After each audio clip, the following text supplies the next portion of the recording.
Hello, good morning everyone. Welcome to my YouTube channel Bright Future Online Classes. तो आज 6 नवंबर के महत्वपूर्ण current affairs के जितने भी क्वेश्चन बनते हैं उन पर अपन चर्चा करेंगे।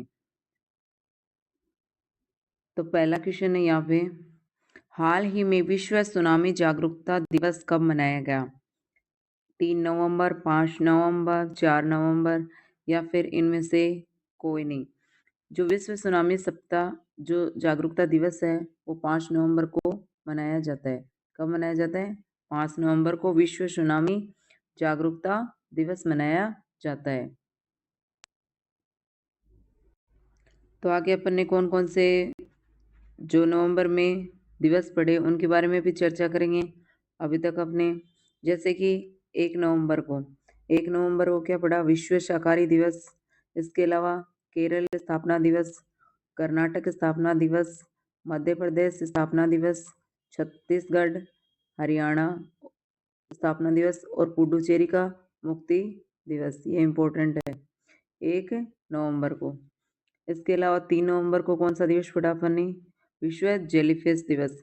अभी 5 नवंबर को कौन सा है? विश्व सुनामी जागरूकता दिवस। नेक्स्ट पर्सन की तरफ बढ़ते हैं अपन। हाल ही में सैटेलाइट आधारित इंटरनेट सेवा प्रदान करने के लिए स्टारलिंक से समझौता करने वाला पहला राज्य बना है। गुजरात, उत्तर प्रदेश, महाराष्ट्र, इनमें से कोई नहीं।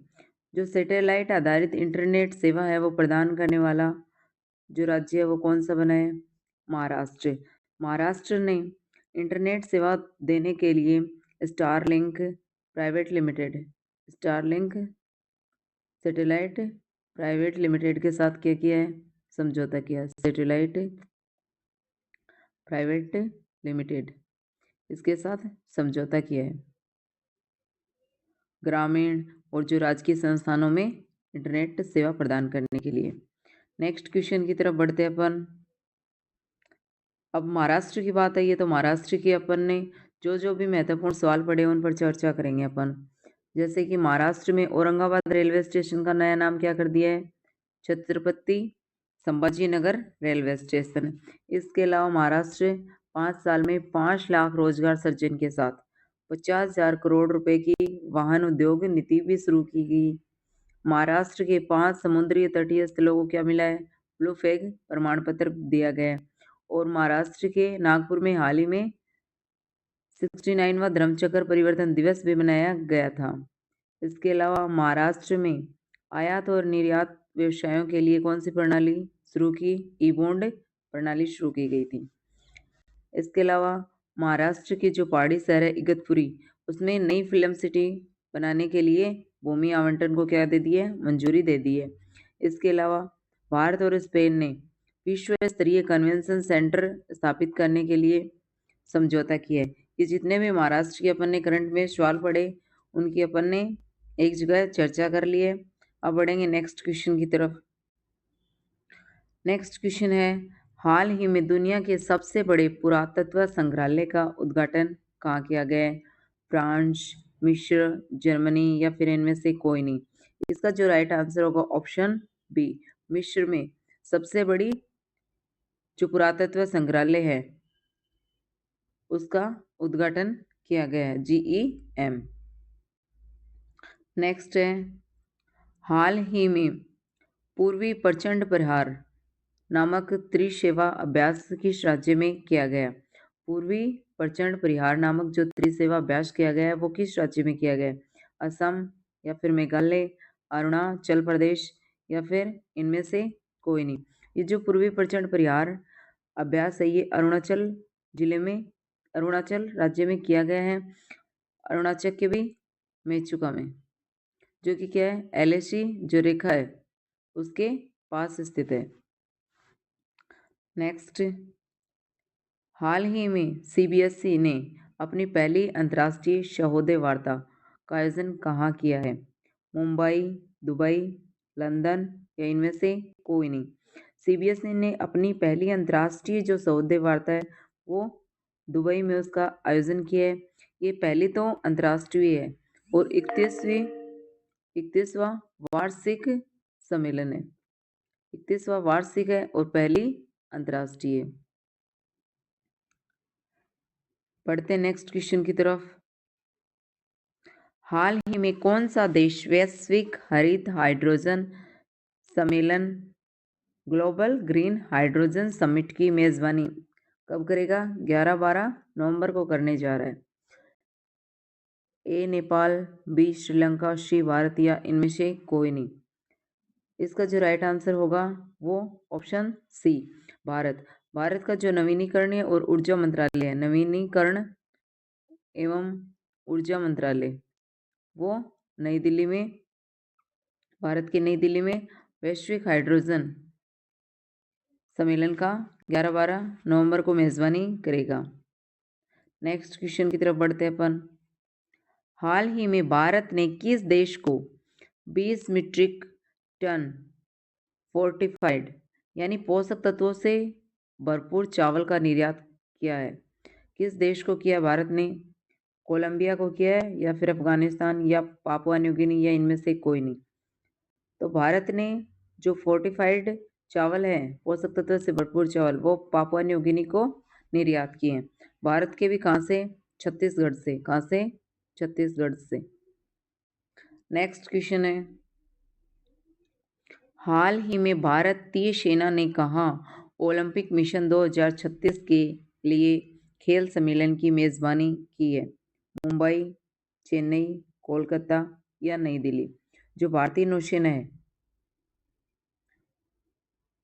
उन्होंने ओलंपिक मिशन 2036 के लिए खेल मेजबानी कहाँ की है? नई दिल्ली में। नेक्स्ट क्वेश्चन है, हाल ही में किसे फुटबॉल में सेवाओं के लिए किंग्स चार्ल्स द्वारा नाइट की उपाधि दी गई है? फुटबॉल में जो बेहतर सेवा करने के लिए किंग्स चार्ल्स है उसके द्वारा नाइट की उपाधि किसे दी गई है? सबीर हसन या फिर फिलिप अगेन या सर डेविड बेकहम या इनमें से कोई नहीं। इसका जो राइट आंसर होगा option C, sir David Beckham को नाइट की उपाधि दी गई है किंग चार्ल्स के द्वारा। बढ़ते हैं नेक्स्ट क्वेश्चन की तरफ। हाल ही में किसे पहली बार भारतीय मूल के मेयर के रूप में चुना गया है? विवेक मेनन, जोराम ममदानी, सलेश चंद्रा या इनमें से कोई नहीं। भारतीय मूल के मेयर के रूप में किसे चुना गया है? जोहरान ममदानी को चुना गया है। नेक्स्ट क्वेश्चन है, हाल ही में कौन भारतीय मूल की महिला वर्जीनिया की लेफ्टिनेंट गवर्नर बनी है?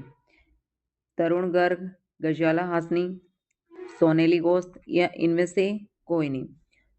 तो इसका जो राइट आंसर होगा ऑप्शन बी, गजाला हासनी। ये भारतीय मूल की हैं जो कि वर्जीनिया की अभी हाल ही में लेफ्टिनेंट गवर्नर बनाई गई हैं। ये डेमोक्रेटिक पार्टी से हैं। भारतीय मूल की अमेरिकी हैं जो कि डेमोक्रेटिक पार्टी से हैं, डेमोक्रेटिक पार्टी से। और भारतीय मूल की जो वर्जीनिया की लेफ्टिनेंट गवर्नर बनने वाली भी पहली महिला यही है, डेमोक्रेटिक पार्टी से हैं। और रिपब्लिक जो पार्टी है उसके जॉन रिड को हराकर, जॉन रिड को हराकर गजाला हाशमी गवर्नर बनाई गई हैं। नेक्स्ट क्वेश्चन है, हाल ही में भारत ने 300 मिलियन टन इस्पात उत्पाद क्षमता का लक्ष्य कब तक रखा है? 2035, 2047, 2030 या इनमें से कोई नहीं। तो जो इस्पात उत्पाद क्षमता का जो लक्ष्य है वो 300 मिलियन टन कब तक रखा गया है? 2030 तक। जबकि 2047 तक कितना रखा गया है? 500 मिलियन टन। 2030 तक तो कितना है? 300 मिलियन टन का लक्ष्य रखा है। और जबकि 2047 तक 500 मिलियन टन का लक्ष्य रखा गया है। नेक्स्ट क्वेश्चन है, अब अपन जो भी इम्पोर्टेंट रिवीजन फैक्ट है उनकी तरफ चर्चा करेंगे। पहला है 2024-25 में भारत ने सबसे ज्यादा एफडीआई कहाँ से प्राप्त किया था? अमेरिका से किया था ना। आईसीसी महिला विश्व कप 2025 में भारत ने किसको हराकर जीत हासिल की थी? दक्षिण अफ्रीका को। दक्षिण अफ्रीका को। जबकि सेमीफाइनल में किसको हराया था? ऑस्ट्रेलिया को। नेक्स्ट है, भारत को इंटरनेशनल सोशल सिक्योरिटी एसोसिएशन 2025 के पुरस्कार भी तो मिला था। इंटरनेशनल सोशल सिक्योरिटी एसोसिएशन 2025 का अवार्ड भी किसे दिया गया था? भारत को। चौथी दक्षिण एशियाई एथलेटिक्स चैंपियनशिप 2025 की अंतिम पदक तालिका में भारत सर्वोच्च स्थान पर रहा।